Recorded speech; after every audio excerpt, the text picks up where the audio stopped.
Hello, Mrs. F1. Hello. We are back. We are back. We are back after a long break.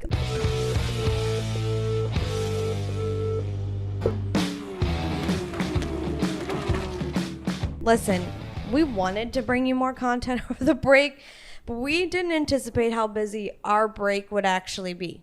And there wasn't a lot of news, to be honest. There wasn't. And now I feel like this week it's just been an avalanche of news and excitement and things to talk about. And this episode is going to be like 2 days long. Well, let's talk about the news. Let's talk about the news. Let's get into the news. Franz Tost. Adios. He's gone. He is telling everyone. At the end of the year, he's gone. Yeah. He made the announcement this week that at the end of this race season, his time with AlphaTauri will be done. Finished though. Yes. I don't know if he's retiring or just stepping away from AlphaTauri. Unsure. He's old, so I would think he's done. I mean, that man is one of the most dedicated F1 team bosses I think there is out there. The man works on Christmas. He literally is like, what's the point? Which is insane. Well, he'll be able to enjoy not working soon. Yeah, I feel like he's one of those guys though that no matter how hard you try, he's not going to enjoy retirement. Yeah, that's probably true. But coming in to replace him will be a familiar face from Ferrari, on that pit wall. His name is Laurent.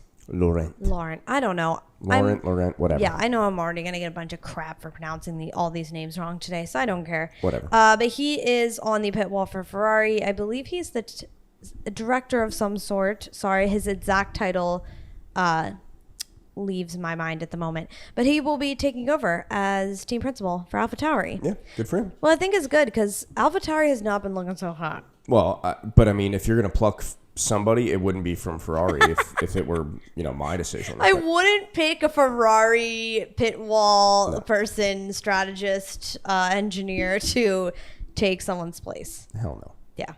So yeah, interesting. All good things, I guess. I feel like AlphaTauri does need a bit of some, something new, some spice, just different because they're not looking so great this year so far. And, usually when teams aren't doing well, heads will roll. Well, I think this is Tost's decision, right? I don't think it's a AlphaTauri isn't doing well decision. And again, I would not pick somebody from Ferrari if I were trying to make my team better. But hey, to each their own. Yeah, I would have pulled a Williams and pulled someone from Mercedes. Oh, you think Red Bull would help AlphaTauri find somebody because they're affiliated, but yeah, I guess not. I don't know. I don't know. I don't think it's that bad of a call, but we'll see. You're biased.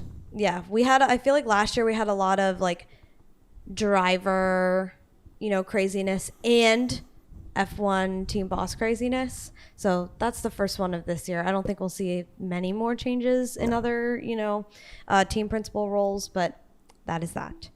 Another team that was making a lot of changes. I don't want to say changes particularly, but they were making a lot of rearrangements was Mercedes.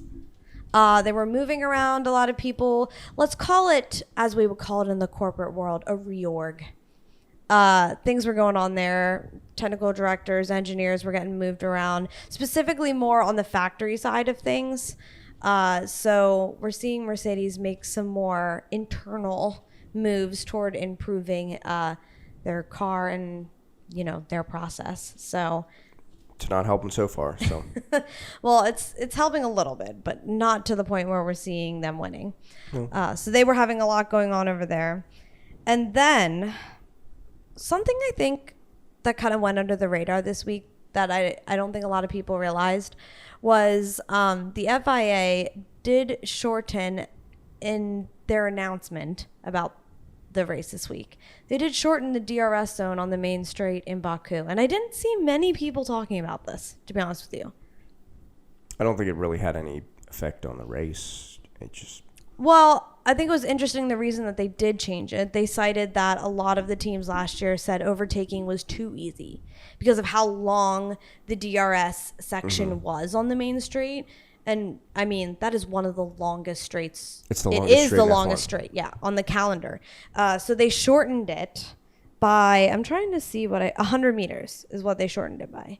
I don't know if it made that much of a difference. 100. Those cars move 100 meters in like 0.05 seconds on that straight. Like, that's going to do nothing. I mean, I just found it interesting that they were doing that. I didn't really see many people talking about it. We see DRS zones sometimes get eliminated. I know last year there was, forget what track it was, but it had 3 DRS zones, and at the last minute they were like, just kidding, only 2. That was Saudi. Yeah. That was dumb. But I haven't heard too much about like lengthening or shortening of DRS zones. So I don't think it mattered that much. Anyways, another thing that F1 and the FIA announced very last minute this week was the sprint race format, which it was like Monday, Tuesday, and I was like, any day now. Like, what's going on with the sprint race? Is it happening? Is it not happening?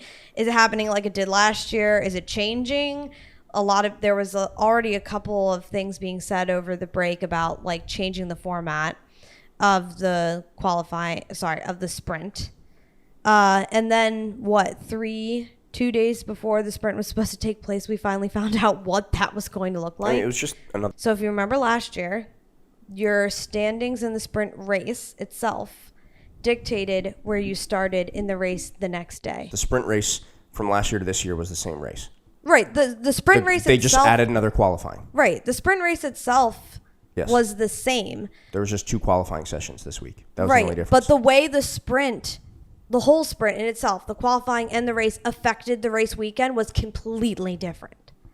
So last year, where you finished in the sprint race would dictate the starting grid for race day. Right. This year, not the case. A lot of people were like, well, what's the point then? This is the same system they do in the other tiers of racing, except there was no reverse grid. Mm-hmm. But it's the same. It's the same thing. I know, but I think a lot of people, especially people who have followed the sport for a really long time, are like, I'm not here to watch F1 cars go around for 17 laps. I'm here to watch them race a full-on race. Like, I got to see 2 races this weekend. That's sweet. Like, why would you complain about seeing more racing? Well, I think for me, I didn't necessarily hate the new situation with the sprint race and the sprints shootout. I thought it was entertaining. It's just a qualifying. Right. Why do we keep calling it that? It was just the sprint qualifying. The sprint shootout, if you were watching, is what they were calling the qualifying for the sprint race. But I thought it was entertaining. I liked the format of the sprint qualifying, sprint shootout with the shorter sessions. I thought that put a lot more pressure on the drivers, and we saw a lot more, action going on. Mm-hmm.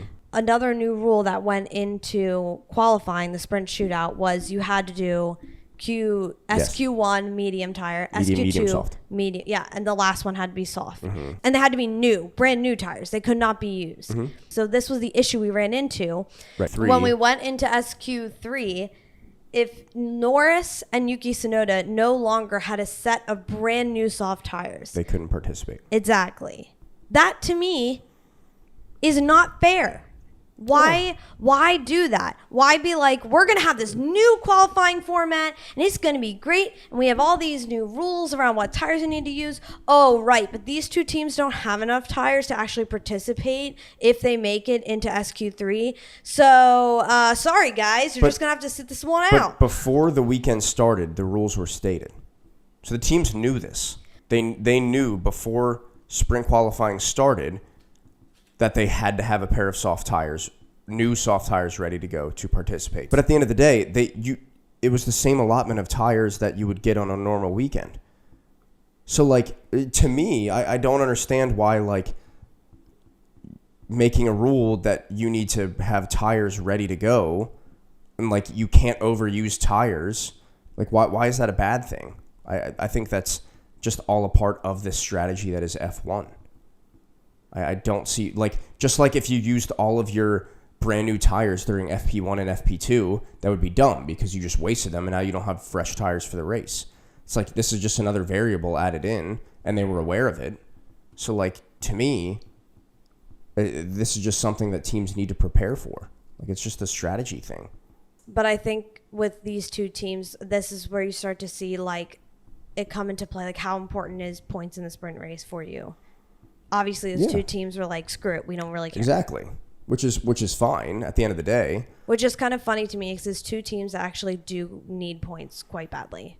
But at the end of the day, that all goes into the strategy. Like, how important is sprint qualifying to you? At the end of the day, if you do well and you win the sprint race, you only get 8 points, right? Yeah. That's 6th place, I think, in a feature race. So there are teams like McLaren and AlphaTauri that were like, this just isn't important. Yeah. And that's fine. Like, again, that's all part of the strategy. And maybe F1 needs to start realizing, and I've been saying this since F2 and F3 have been doing it, I think there should be more weight put towards the sprint races. Because I just don't see enough effort in those sprint races, especially in terms of F1. Maybe not so much F2 and F3, but the sprint races that have been pushed in F1, I just don't see any teams taking them seriously. And what's the point of having that added race if teams aren't going to take it seriously? I mean, for the only people that are really going to want to take it seriously are drivers that are incredibly close in the standings, like Max and Checo. Like, every little extra point counts just for safety purposes. But and again, then I think teams have shown, especially last year, like, they would tell guys not to overtake. And that's a little different because, like you had just said earlier, how you finished in the sprint race dictated your starting position in the feature race. So that makes a difference. Whereas with this new setup, it's irrelevant. So maybe this is the way for them to be like, maybe we'll make drivers be a little bit more risky, because if they do a risky overtake and crash, it's not going to hurt them in the feature race. They're just trying to gain that extra point, and which, like you said, could matter. And that's why I think it's actually a better idea to do that type of system, where you have a qualifying for the sprint and then a qualifying for the race, because I don't want to have these sprint races that just don't seem like people are taking risks. Right. Because it's no longer a second race. Now it's whoever wants to participate race. Yeah, it's just not as much fun to watch when guys aren't making not dangerous but risky moves. To me, this system is better than the other sprint systems. I mean, I think something interesting too that was different about this sprint quali and sprint race was they happened on the exact same day, only hours separating the two.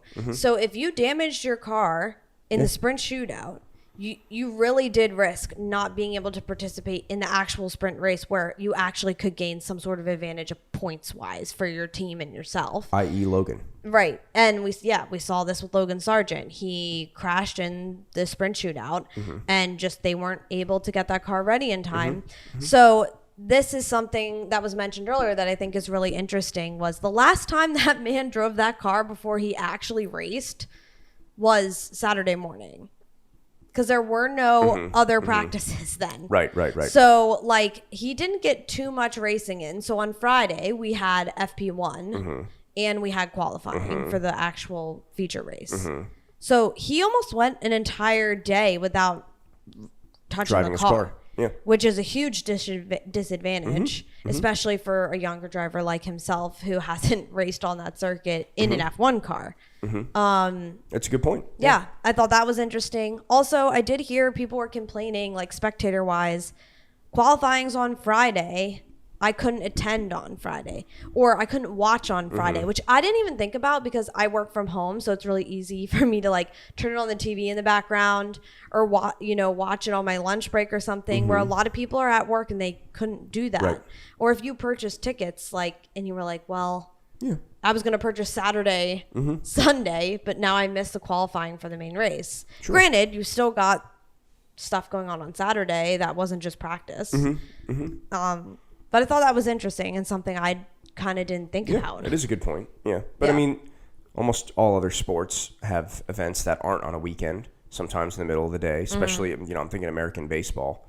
They have games in the middle of the day on a Tuesday. So That's true. That's just the nature of sports. Yeah, but there's 400 baseball games. That's true. There's only 23 F1 races. Yeah. I mean, it definitely, I think you can see F1 and the FIA trying to figure out, okay, if we're going to actually implement the sprint in real life for every race, what's the best way to do it? I feel like the drivers all had conflicting feelings about it. Max Verstappen was obviously whining like a little freaking baby. Yeah, I mean, no surprises there. He literally was like, oh, another qualifying. Why do I have to do another qualifying? I was like, I don't know, because you're a race car driver. There's a brilliant thought. But to me, the F1 annoys the hell out of me. But this is not something to like blame them for, in my opinion. I think this is really clever for them to just test the waters and see like, hey, we need to make weekends more entertaining. What can we do to make them more entertaining? And not to mention American baseball again, but they've made a lot of rule changes in the past year to help increase the speed of the game and make it more entertaining, and it's worked really well. Right. Like, people actually care now.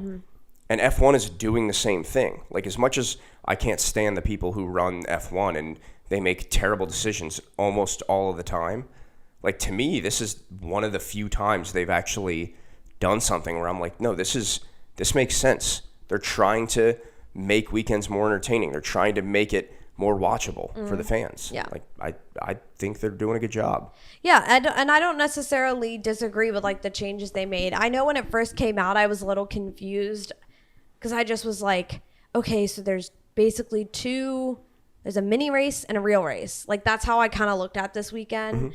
And I had like we talked about earlier, like, well, could teams just be like, nah, not worth it.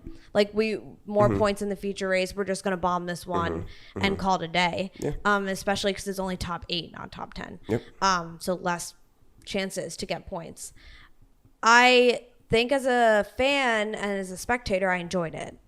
I thought it was really good. I felt like I got a lot of racing. And if I was a driver, to be honest with you, it'd be like, okay, more chances to race. That's what, like, sweet. Like, that's the way I look at it. Right. Yeah. Like, I'm in. I know, like, in the back of their minds, they're thinking, oh my God, if something goes wrong, like, this could not play well into our hands. So, and at the end of the day, they're competitors, and if they think something, especially in Max's case, right, the championship leader, exactly, it's much easier for him to be like, we shouldn't add more racing because he's in the lead, right? But at the end of the day, like you said, these guys are race car drivers. You would think that adding more racing would be a good thing for these guys.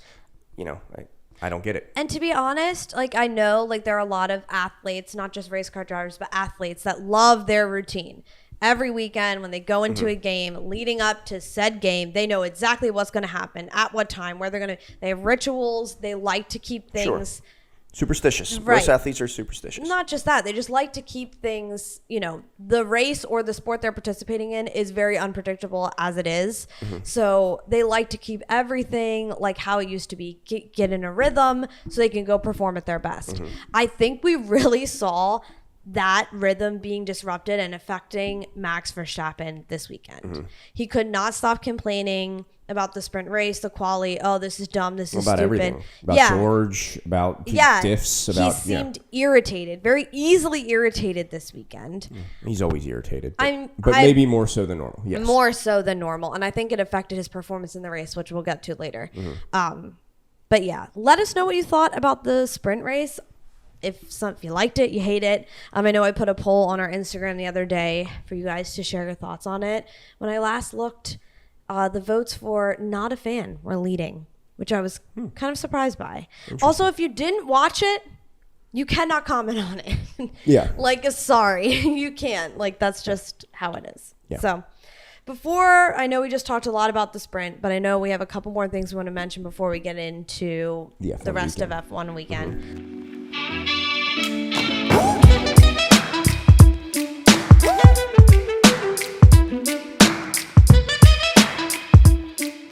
F2. Some things going on over there. Yeah. Ollie Behrman, who is a Ferrari junior driver, and I believe he's 17 years old, just had himself a perfect weekend. Wow. Which is, the definition of a perfect weekend is you finished first in every single event of the weekend. So he finished first P1 in qualifying, in the sprint race, and in the feature race. Now, to some of you out there who maybe don't watch the feeder series that much, that might not sound that impressive, but keep in mind that F2 does a reverse grid, right, for the sprint race. So the top 10 drivers are all reverse, right? So 10 starts 1, 9 starts 2, 8 starts 3, yada, yada, yada, yada, right? So we know that Behrman qualified first. So he started 10th in the sprint race, 15 laps, and gained 10 positions and won the sprint race. Very impressive. Yeah. And then, of course, in the feature race, started first and finished first. But I think that last I checked, there was one other person to ever do that, and it was Charles. Charles Leclerc. So that is pretty good in terms of, I don't think many people had Ollie Behrman high on their list of odds to win F2 this year. I'll bet you that has changed a lot after last weekend because, again, there has been, as far as I know, I think there was a few people that did it in GP2 back when it wasn't F2. But as long as it's been F2, I think Charles is the only other one to do it. So a Ferrari Junior driver with a lot of pedigree might be coming up similar to Charles. And maybe we'll see him in an Alfa Romeo or a Haas seat in the next couple of years. Maybe because even a Ferrari seat. Doubtful. Charles ain't going anywhere, even though he should move to Red Bull. I mean, there were rumors about him going to Mercedes, so... It's not happening. But that's impressive. I mean, even, I know it's an F2, but even for an F1 driver to go from 10th to 1st in 15 laps, as a driver, period, is very impressive. Right, and there's been perfect weekends in F1, but what makes it more impressive is that reverse grid aspect, right? F1 doesn't have that. So, I'm pretty sure Lewis had a couple of perfect weekends when Mercedes were dominant and just won all the, finished first in practice, qualifying, race, whatever. And that's still impressive, not to downplay that. That's an incredible feat. But at the end of the day, you have to, in order to have a perfect weekend, you have to go from 10th to 1st in the sprint race in F2 because of the nature of the reverse grid. That is so rare in such a short stint because we know the sprint races are short. Yeah. So I think it's something we're going to need to keep our eye on. And everybody had Teo Pourchaire and maybe Ayumu Iwasa as their favorites to win F2 this year, but I think we just gained a dark horse. Yeah, that's pretty exciting and good to see too. I feel like Logan Sargent was very much that dark horse last year. Oh yeah. So it's exciting to see, and that's a bit of F2 history made this weekend, which is really important. And by a kid. Yeah, he's just a kid. I mean, they're all kids. Well, most of them are all kids. Roy, 28 years old or whatever. Funny. Yeah, I mean, so that's really cool to hear. Very impressive, and we'll keep our eye on young little Ollie going on. Another racing series that happened this weekend that we promised we would bring you news on. F1 Academy. That's right. Has started. Women's racing has started. It's official. The first ever women's racing series attached to the Formula One name and pedigree has started in Austria. Yeah, Spielberg. This weekend, one of the Spielberg. best tracks. Very in the iconic world. track. Yeah, very iconic. I would say I was so excited for this. We have been talking about it on the show. We have been hyping it up. We're just excited. The beginning of this week, I was not as excited. Me neither. If you didn't catch it, well, I know you didn't catch it because you wouldn't have seen it anywhere. Unless you live in Austria. Yeah. F1 Academy, and I think we talked about this in our full F1 Academy episode. If you haven't listened to that, go listen to it. Breaks down how F1 Academy works and all that great stuff. We were saying, man, I can't wait to watch it. F1 Academy hasn't announced where you can watch it, but hopefully it'll be on F1 TV. That makes sense. They have their own app, but why wouldn't you? It would be strange not to broadcast. This brand new series is just starting. Well, that happened. It was announced this week that they weren't broadcasting this race anywhere. Very disappointing. Yeah, to say the least. It's a joke, if I'm honest. Yeah. It's a joke because W Series didn't have the backing of F1. Or the money. And they were still able to get on TV. Yeah. So why can't F1 Academy, which is affiliated with F1, get anywhere on TV? Yeah. Anywhere. I don't care if it's ESPN 8, The Ocho. YouTube Live. YouTube Live. Get it? And I understand that they're not racing at the track that the men are racing at. Right. I don't want to say the men. The higher series are racing at. So it's not like, quote unquote, the cameras are already there, right? They're in a different country. Right. And the crew, everybody who does that type of broadcast stuff is at the F1 track. Right. And we do know that next year F1 Academy will be racing alongside the bigger series, the F1, F2, F3. Mm-hmm. So cameras will be there. And if that isn't streamed, I will burn down F1's headquarters, wherever that is. That's not a threat, by the way. Don't sue me. It's just so frustrating to me that, like I said, W Series was able to get a TV deal, but F1 Academy, it's almost like F1 Academy assumed they were going to be on F1 TV. So they were like, why do we need to worry about a TV deal? And then all of a sudden F1 pulls the plug on them and is like, well, sorry, no, we're not streaming anything. Just follow us on Twitter and we'll tell you the live results. Like, it's not the same thing. So this is how I very much feel and how I'm taking this. And I actually think I mentioned this in our last episode. Just by the looks of like how F1 Academy has been announced, put out there in the world, and operated thus far, leading up to this weekend, it has seemed rushed. Yes. It has seemed like they have not been prepared. They were just like, woke up one morning and they were like, oh crap, that's right, F1 Academy, we're doing that. Quick, slap up a website and here's an Instagram page. That is very much how I've kind of seen things rolling out from somebody who's in the marketing world and understands launching things, brands, certain things. I was seeing a couple of red flags being thrown up. That there hasn't been a lot of thought and time put into how this was going to work. I personally don't understand what the rush is. If, you're telling me this couldn't wait one more year, you couldn't have spent this entire race season hyping it up, bringing the drivers to the track as they're announced, having them be a part of your F1 weekends, drumming up interest. So then next year you could do a proper launch, because who launches a sports team or a category of racing and not show it? But you're right. It's not just racing. It's any event, any sporting event. Yeah. Like what is the point of doing it if fans can't watch it? Yeah. That is how you make money. Yeah, and by fans watching it. Exactly. Not just make money. That's how you give it a chance to survive. Exactly. Yeah. Like, you're already setting it up for failure in the fact that you're just not showing it, which it cracks me up so much, because I literally made a TikTok about this on my TikTok account. I was like, we're going to promote women in motorsport. Oh, but we're not actually going to show them doing said motorsport we're promoting them in. Like, it's comical. It's comical. It's very now, comical. They did have live timing on their website. The whoop-de freaking do. I love watching live timing. That's so invigorating. Right. They did post updates of things happening on the race weekend on their Instagram. Doesn't mean anything. They had... This is why I was even more confused, because they were posting like video clips, and they did have someone there commentating on the racing. And they had the cameras filming. Maybe it wasn't over the entire track, but they had. So I was like, okay, wait, so we have half of a team there? I don't understand. But also, like, how hard is it to film at Austria?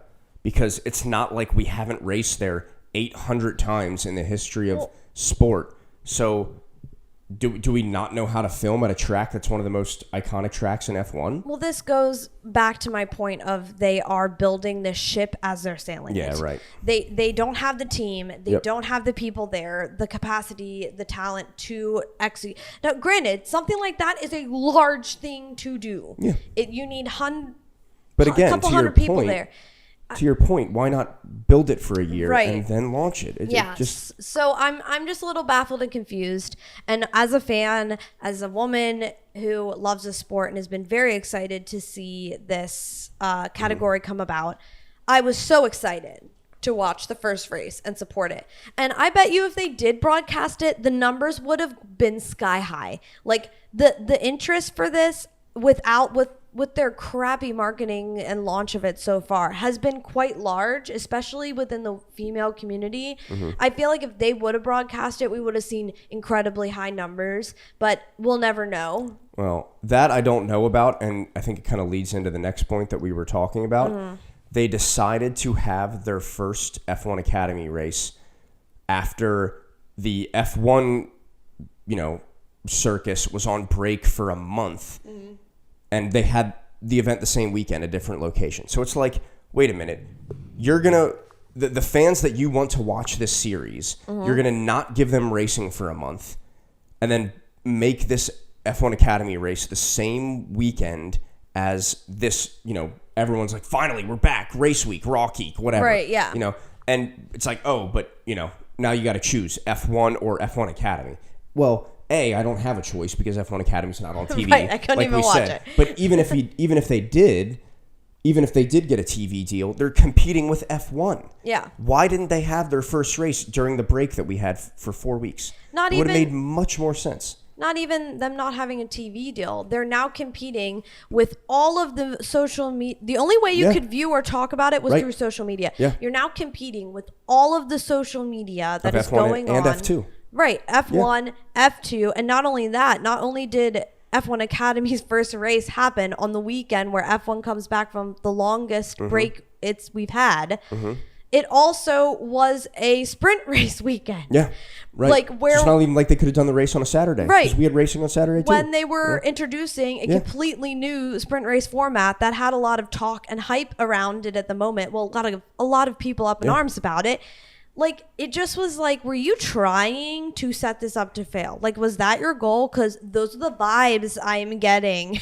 That's what this whole operation is giving right now is... Right. We acted like we cared, and this is showing that we don't. So listen, I'm not writing F1 Academy off. I love all of these freaking women participating in this sport. I think they're incredibly talented, and I am still very excited to see the racing that they produce this season. I am still here and to support F1 Academy. Yeah. But this is me saying, F1, do freaking better. Do better. Yeah, well, because these women, if not just us, like, forget us fans, these female drivers, they deserve better. They put in the hard work, they put in the time, they put in the energy to go out there and race their butts off, and they deserve to be seen doing it. Yeah, and I don't know how involved Susie has been in all of this stuff, but I have a lot of respect for her, and I hope that she is pushing the same sentiment that we're pushing, and that they're messing this up and they need to figure it out. I hope so. And like I said, I have a lot of faith in her, and I really hope she helps figure out what's going on with this, because it's not really, this is not sustainable. Yeah. It's setting it up to fail, and it will fail. Yeah. Okay. Now that doom and gloom situation is over, let's talk about the F1 Academy races that went on. 3 races, 1 qualifying session, just to remind you all. Qualifying happened, and our girl... 2 qualifying sessions, but... Oh, sorry. You're right, 2 qualifying sessions, 3 races. The first qualifying session, and again, we are bringing you what we were able to find out. Right. Obviously, we didn't watch it. Which is basically from their Instagram page. So Abby Pulling put her car on pole in the first ever qualifying for F1 Academy. Congrats, Abby. Wow. But unfortunately, after qualifying was over, the Rodin cars were inspected, and there was found to be some sort of apparatus on the car that disqualified all of the Rodin Carland cars. Yes, 3 cars got pushed to the back of the grid. So poor Abby. That's I love her so much. I was so pumped when I saw she got pole. Had to go to the back of the grid. And Marta Garcia took the place of pole. Yeah, she did. So race 1, Marta Garcia took first. Nira Marti took second. And Bianca Bustamante in third, which really excited about. I'm looking forward to Bianca racing. Fun fact, I don't know if you saw over the break, Esteban Ocon was being interviewed, and he mentioned Bianca Bustamante. Oh, did he? And all of her amazing hard work. He spoke about her talent, and I love that. So, Esty Bestie, we love you. Something interesting, though, that happened in race 1 was Nina Marte received a penalty after the podium ceremony was all over. So, she got knocked out a second. And the young Jessica Edgar. She's like 16, right? She's like a teenager. Yeah. She ended up on the podium after that. Good for her. Which is great. That is her first race in a single-seater car. She's on the podium. Yeah, she came straight from karting. Yikes. So those girls better look out then. Yeah, I mean, that's impressive. So you go, Jessica. I mean, geez. Race 2, we had Amna Alkubasi first. We talked about her and her sister. They're both racing in this series for Saudi Arabia. No, UAE. Both, yes, Emirati. Yeah. For Emirati, for UAE. So she took home first. Good for her. For race 2. Then it was Lena Buller in second, and 3 Lola Lovenfoss. Probably pronouncing that horribly. In third. And then we had race 3, final race of the weekend. Again, Marta won 2 of the 3 races. Yeah, took home first, which is great. And then we had the 2 Al-Kubasi sisters on the podium together. That's pretty cool. Which is really, I'm sure that was a really, it's probably already amazing being able to race in the same series as your sister. Yeah. I mean, dream come true on that end. And then you end up on the inaugural race of the category. You end up on the podium with your sister on the last race. They took home... Hamda took home second, and Amna took home third. So Amna had a great weekend. She had a second place finish and a third place finish. Yes, they did. So these are the standings. So obviously you earn points for all of these things, qualifying in the races. They get added up, and that is where our standings happen, just like normal racing. So in first it is Marta. Of course, 2 wins. Obviously first in the championship at the moment. Then Amna is right behind her. Good for her. And then Hamda is right behind her. Is that right? Yeah. Wow. And then Abby Pulling is in fourth. Abby's in fourth. So just is Jessica in the top 5? Jessica is right behind Abby in fifth. Wow, that's wild. Yeah. Her first weekend single seater, and she's in 5th in the series. Yeah, I have. Good for her. I know. I have her here as a note, like Jessica Edgar, big standout.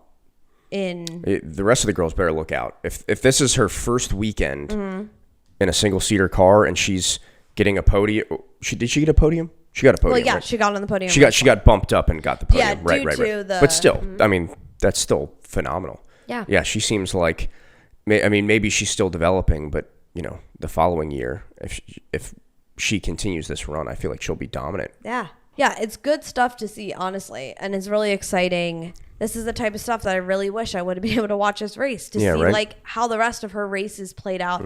But really promising to see someone that young who's just starting out their career in a single seater have that much success coming out of the gate. Definitely. So really exciting there. That's all the news we have for F1 Academy. If you want to learn more about it or follow it as much as anybody else can right now, because that's all we got, is their Instagram at F1 Academy. Go check them out. Shoot them a follow. They did, like I said, post info about who won the races and the standings and all that great stuff. So, and I heard a highlight video will be coming out on Monday. I'm not holding my breath. Who knows?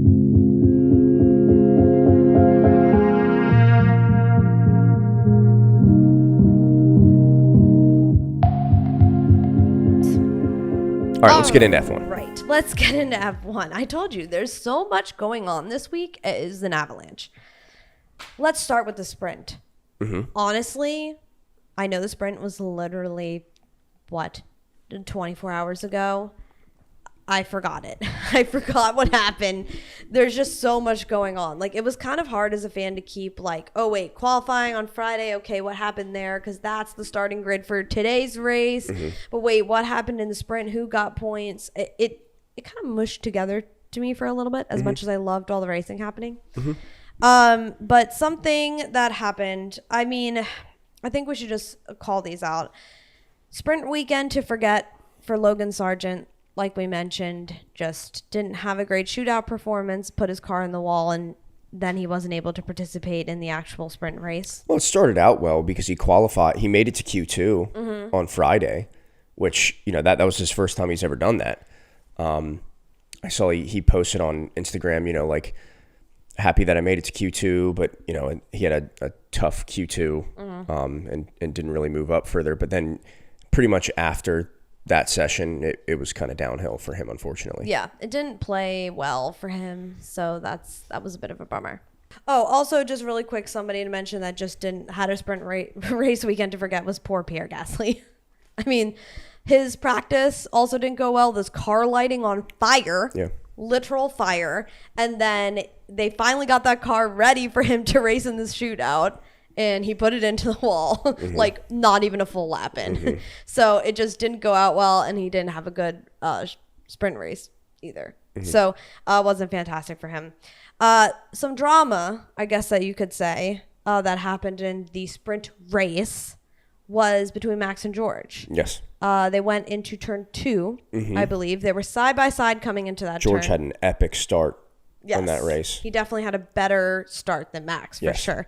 And George was on the inside of the corner. Ahead of Max At the time. And their tires, they touched basically. And George caused some pretty significant damage to Max's side pod. Oh, yeah. Big hole. Yeah. There was a big hole in the Red Bull. That didn't slow it down, though. Well, no doubt it did slow it down. But but it's Max. So I'm sure he was significantly slower. But that was, in my opinion, probably what caused him not to be able to catch up to Checo. Yeah. And we literally heard Max complaining about it the entire rest of the sprint race on the radio. I vehemently disagree with Max on that. I think George was first into that corner. He clearly had a better start than Max off the line, clearly.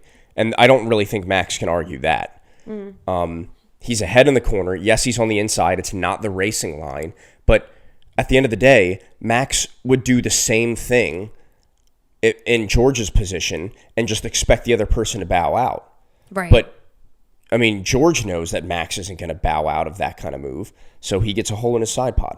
At the end of the day, that's a racing incident, and the FIA saw it that way too. Yeah. So, like, he can complain all he wants. The FIA said, hey, look, no harm, no foul. That's a racing incident. Right. Yeah, I thought so too. This is another, like we mentioned earlier, seeming that like Max was just not in the right headspace this weekend. After that incident happened, I can't ever say incident ever the same way again. He just couldn't let it go. Like we saw him actually confront George after the race, like right in the paddock there. And George actually said, like, I thought he was coming up to say like, oh, like good race, man, like, you know, good battle. But then he started kind of going off on George. And then in the press conferences after, like Max just wouldn't shut up about it. I was like, listen, kid, you're literally known for just sending your car into people sometimes when they don't get out of your way. Like that, you kind of like tend to do that a lot. It's the justice for me, not for thee viewpoint. He's got the viewpoint of, and you know, a lot of people said that Senna was this way too. He would send it on anyone, and you would need to back out. Otherwise, you'd be in an accident. So Max would send it on anybody, right? And you know, just expect that driver to bow out and let him through. And if they didn't, then he'd be pissed at them for it. Right. And now that the shoe's on the other foot, I mean, of course he won't realize because he's so, you know, tunnel vision. But, like, when the same thing happens to him, he realizes how, you know, he doesn't like it. I don't understand. To me, again, George had the corner. He was first. He had a better start. And, of course, George is going to make that move. It's a sprint race. You need to move up as quickly as you can. Right, you only have 17 laps. How on earth are you going to be mad at somebody for racing? For literally racing. And the FIA had also said it was just a racing incident. Yes, he overtook George very quickly after the restart that happened. But it's just mind-blowing to me how willing he is to, again, justice for me, not for thee. Yeah. He wants special treatment out there. Yeah, and George, I saw a quote. He said, I'm not going to race him just because he's winning the championship. No, he shouldn't. Right. And it was a great move, in my opinion. Yeah. And if I'm Max right now, those Red Bulls are so dominant. They're so fast. It's not even close. So even if like that situation happened, it's kind of like no big deal. I'm way faster than him. I know this. Yeah. I will just go get him in the next lap. Like, or just look in the mirror and say, I have a much faster car and somehow he got around me. I did something wrong. Not he hit me and like, no. My car is significantly better than his. He should not be passing me. We know this about drivers, though. A lot of them will never admit that they were wrong. Of course. Especially when they feel that deeply that they were wronged or that's part of what makes them so good. Yeah. Part of that confidence is what makes them so good at what they do. Yeah. But at the end of the day, it's clearly misguided confidence. Yeah, it was a little, and again, this is where I think we saw like Max just being a little unhinged this weekend. He was off his stride. I think like he was already pissed about having to do a sprint race, and then the fact that his car got damaged and he didn't necessarily finish where he wanted to in the sprint race just really got under the kid's skin. Yeah. And I think it was hard for him to be like, hey, all right, snap back out of it, man. It was just a sprint race. Karun had said that during the sprint race. it was like 10 laps afterwards, and Kroon was like, he needs to let this go. Yeah, let like, it go, that's something that the best athletes can do, right? And anyone who's watched Ted Lasso knows you need to be a goldfish. Be a goldfish, right? yeah. Exactly. 10-second memory, and Max doesn't have that. Yeah. He can't let it go. Yeah, he definitely didn't. We did see a special appearance, though, in the sprint race from Yuki's tire. Rolling down the hill, yeah. Turn That 15, was yeah. one of the funniest things. It just like cut, like we saw the yellow flag and we were like, "Ooh, what's going on? What's going on?" And then the camera just cut to this tire just alone rolling down the straight. And then I literally thought, I was like, "Oh my god, okay, what happened?" And then my next thought was, "Oh my god, was that Yuki Tsunoda?" I don't know why I thought that. It's probably because like Yuki just it was pretty chaos leading up just to the sprint race in general, with the chaos that happened in FP1 and the sprint qualifier. I don't know why I thought, oh, was that Yuki? And then it cuts and it's Yuki. And I was like, oh my God. And because almost the identical thing happened to him in free practice 1, where he hit the wall, his tire like came off it was the same tire too, the same back wheel. And he had to like limp it home on the like wheel frame or whatever you want to call it. I just was like, oh, poor Yuki. He also it wasn't a great weekend for him in general. But that was like a hilarious note. The race. Kind of a little bit of a snooze fest. You know, I feel like Baku for me is one of those really exciting circuits where we expect a lot. A safety car chances are much higher at this track just due to the difficulty and the speed that it develops on this track. There really wasn't that much craziness. Well, I mean, I thought it was entertaining from start to finish just because I saw a Checo that was at the same level as Max. He's the king of the streets. And I know a lot of people say it was quote-unquote boring. There wasn't a lot of overtaking. Yeah, that's probably true. But for me, I was just amazed at how Checo was able to hold off Max, because I don't think we've seen that excellent of a performance from Checo. He's a good driver, but he's not as talented as Max. Yeah, but very few. But this weekend, he looked the part. He won both races this weekend, and like what's blowing my mind is that like people aren't talking about this. People are still talking about, you know, Fernando had a great race, and he did have a great race, sure.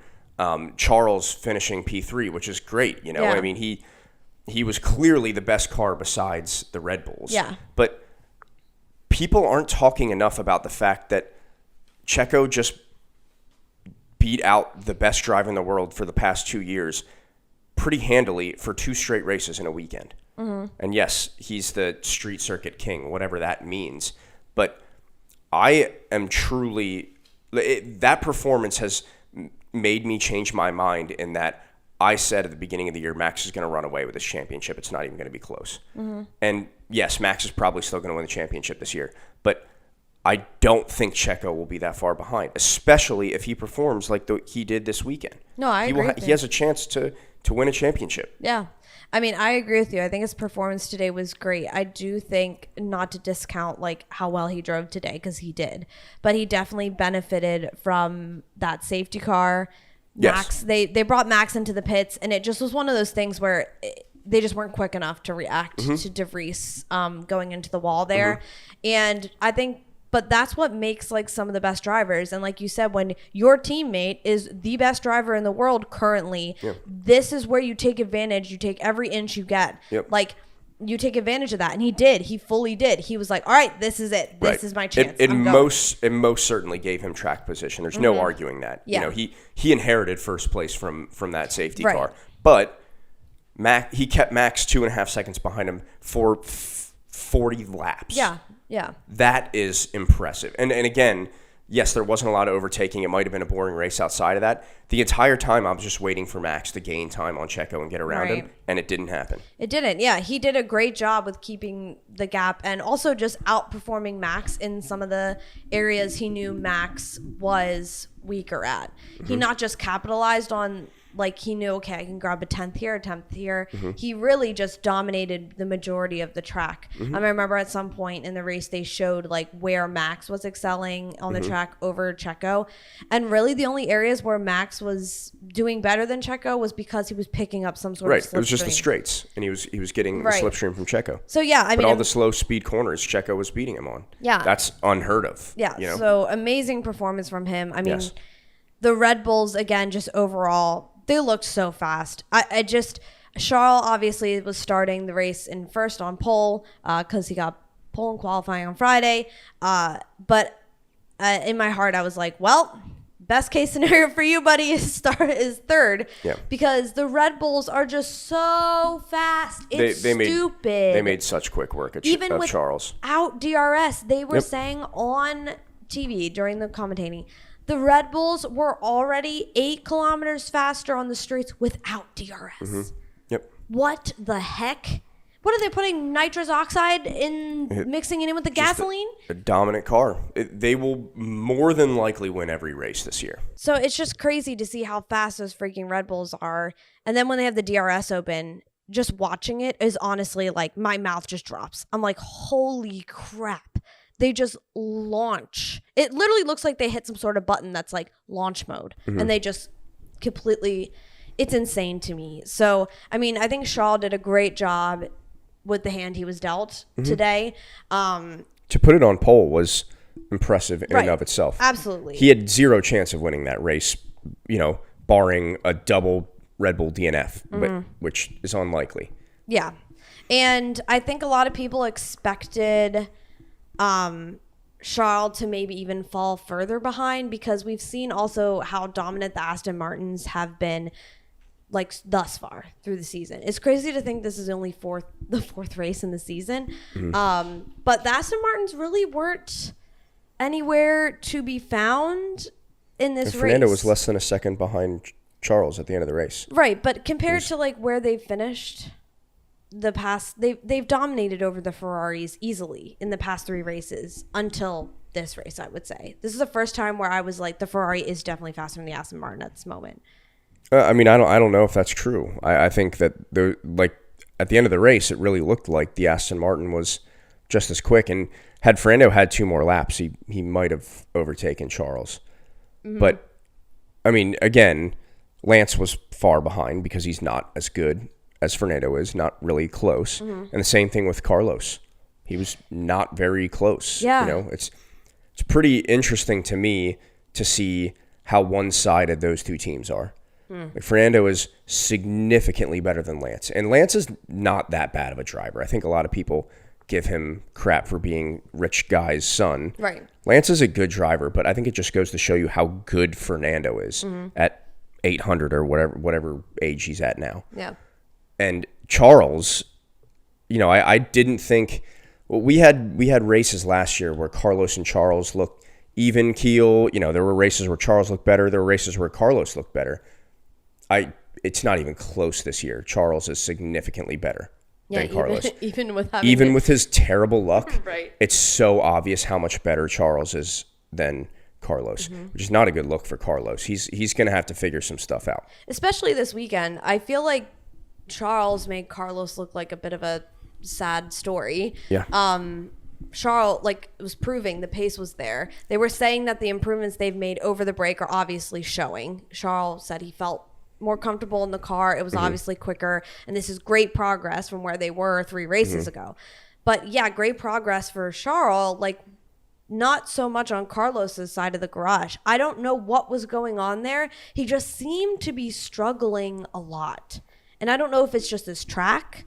I don't know if who knows? Isn't his favorite place to be. Strange setup. I know a lot of drivers were complaining that Parc Fermé was locked in on Friday because that's when qualifying was, and you couldn't make any changes to your car. And I get that. That sucks because you have one practice to figure things out. That's not, that rule needs to change. Yeah. And Karun kind of talked about that during the race as well. I totally agree with him. They need to lax that rule for the sprint weekends because it's just not fair. Maybe Carlos just had a really bad setup. They weren't able to adjust it in time, and he struggled the rest of the weekend. It's possible, but I think the more likely scenario is just that Charles is a generational driver and Carlos is a good to great driver. Yeah. And that you're more often than not, you're going to see the generational driver win out. Mm-hmm.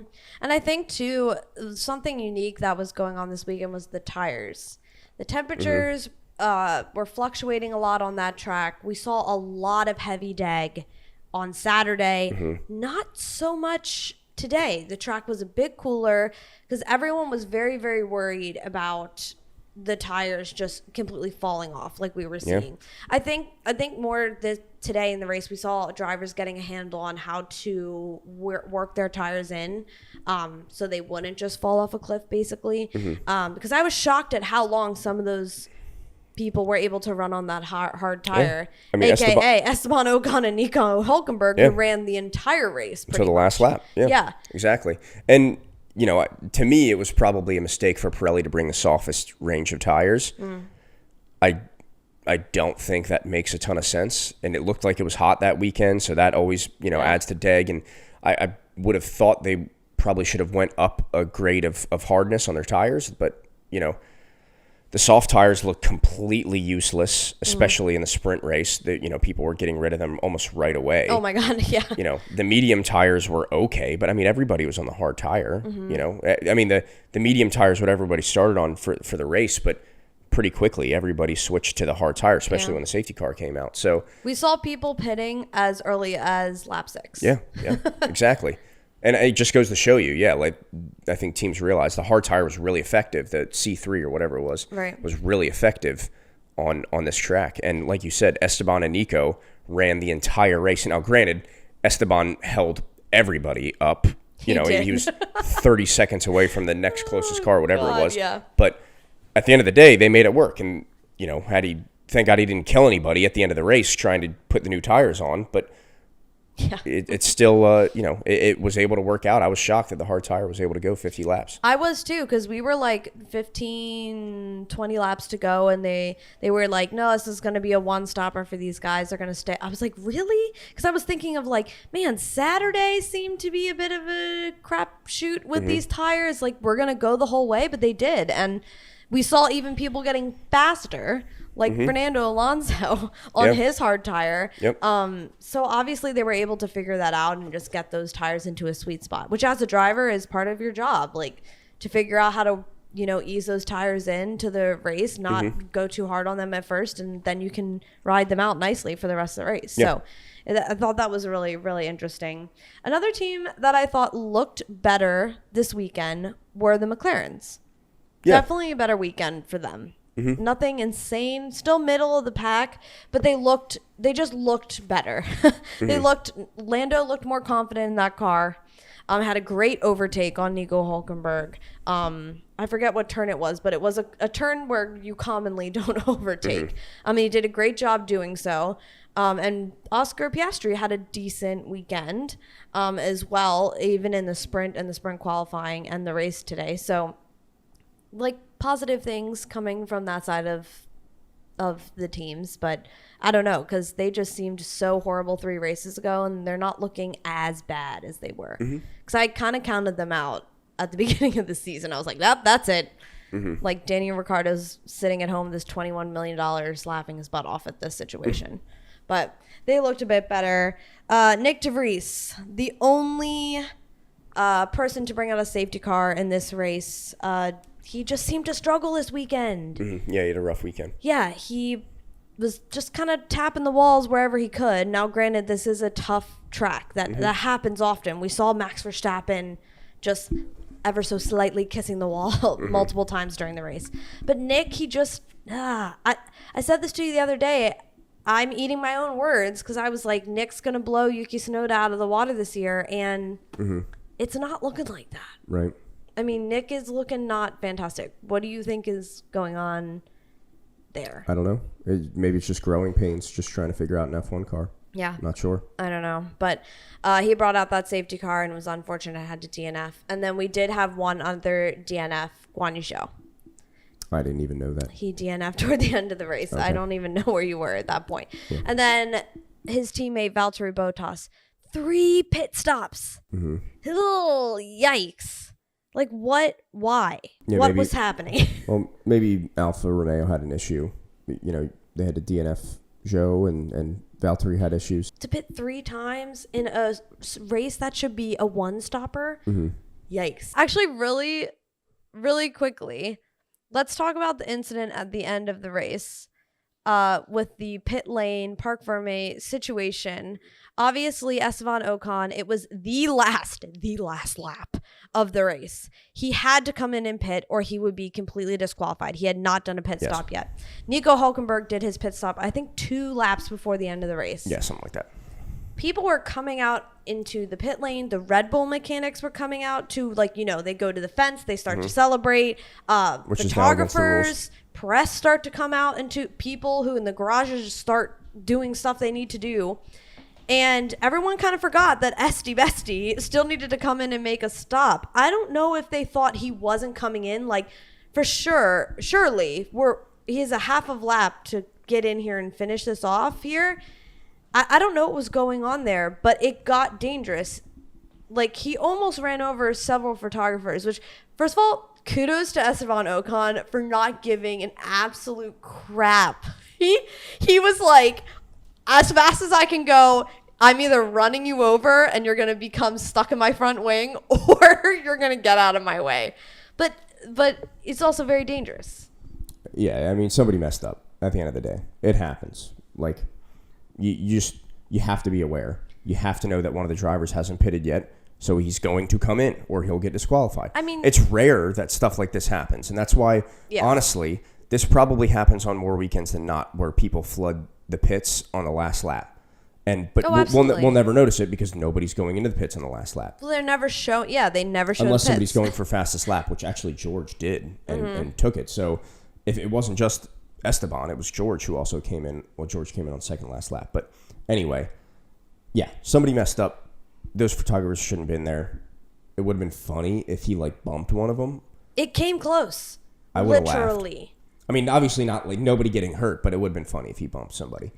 It got me thinking, like... You should put horns on F1 cars. I know. I was like this. He probably wished he had some sort of horn. My knee-jerk reaction would have been to, like, press the steering wheel in. But, exactly. Like, would have hit, like, 14 buttons on the steering wheel if I'd done that. And it's interesting because we've actually been in a pit lane for a Formula One race during a different racing series.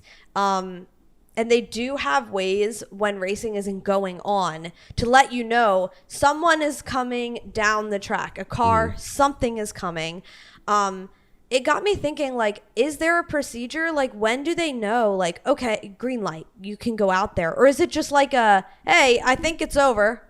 I think we can go out now. Yeah, I don't know, because it seemed kind of strange because... They're going to have to figure it out. Yeah, the Sky Sports commentators were having, like, a full-on panic attack watching this go down. And then part of them was like, wait, maybe he just isn't going to come in.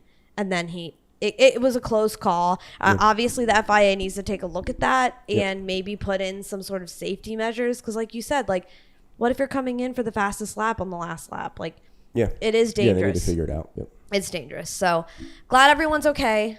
Glad Esteban is okay. And he was able to do his pit stop without having human parts stuck in his front wing.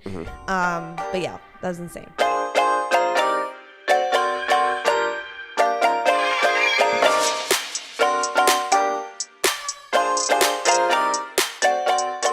All right. I think that's everything except for Meme Podium. The memes. Meme Podium. We will bring you all of these if you're watching us on YouTube. The memes will appear on the screen. Make sure to check us out at Mr. and Mrs. F1 Pod on the YouTube. But Matt, bring us the memes. Okay. The Meme Podium. Meme number 3. P3. Nick DeGoat. Nick DeGoat. And unfortunately, Nick is getting the Latifi treatment right now. Oh no! On Formula Dank because he's, like we said, having a rough year. Not the Latifi treatment. So there's a Captain Phillips themed meme, which we'll put here or there somewhere. Here. Right there. And yeah, poor Nick. What a shame.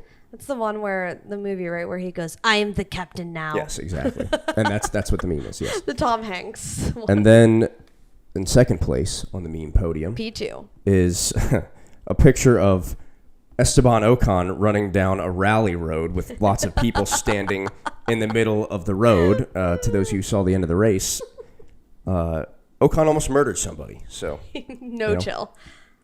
And then P1, because I very much enjoy making fun of Ferrari.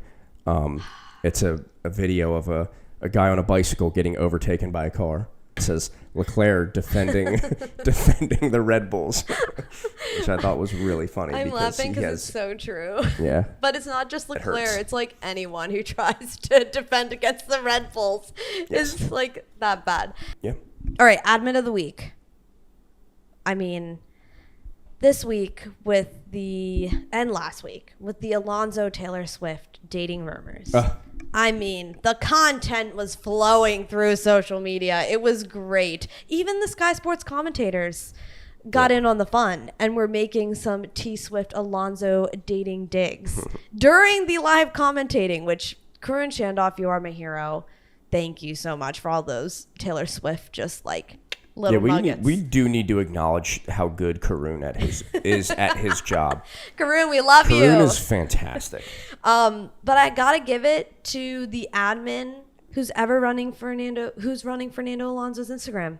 I mean, the post he put out with the Taylor Swift music, "Karma is my boyfriend" line, and just looking up at the camera and giving a wink. I was like, oh my God. Like, he is living his best life. Listen, when Fernando Alonso got on TikTok and all that stuff, I was like, ugh, who wants to look at Fernando Alonso? Like, he just didn't have that kind of goofy personality that sometimes What did he say on Drive to Survive? I'm okay being the villain or something like that? Yeah. He is soaking up his villain era. He's going into his villain era. But yeah, whoever is running Fernando Alonso. Is that it? Did you just make a T Swift reference? I did. I was going to say, because didn't she call like her albums eras or something? Yeah, era. Yeah. Anyways, yeah, so whoever you are, mystery admin of Fernando Alonso's, I mean, wow. You deserve a raise. 5 stars. Amazing. When will you be writing your book to tell us all of these behind the stage secrets? So, admin of the week goes to Fernando Alonso's secret admin. And Aston Martin. They played into it a little bit too. So, we're here for it. All right, everybody. Thanks for sticking with us since we didn't have an episode for like 2 straight weeks. But, you know, we need a break too sometimes. We need to live our lives and live our best lives, I guess. But make sure to like, comment, subscribe to the podcast so you don't miss a single episode, and give us a 5-star review if you have a moment of your time. And make sure to follow us on social media, on TikTok and Instagram at Mr. and Mrs. F1 Pod. And until next week, Miami. Welcome to Miami. We'll see you in Miami, y'all. Bye-bye.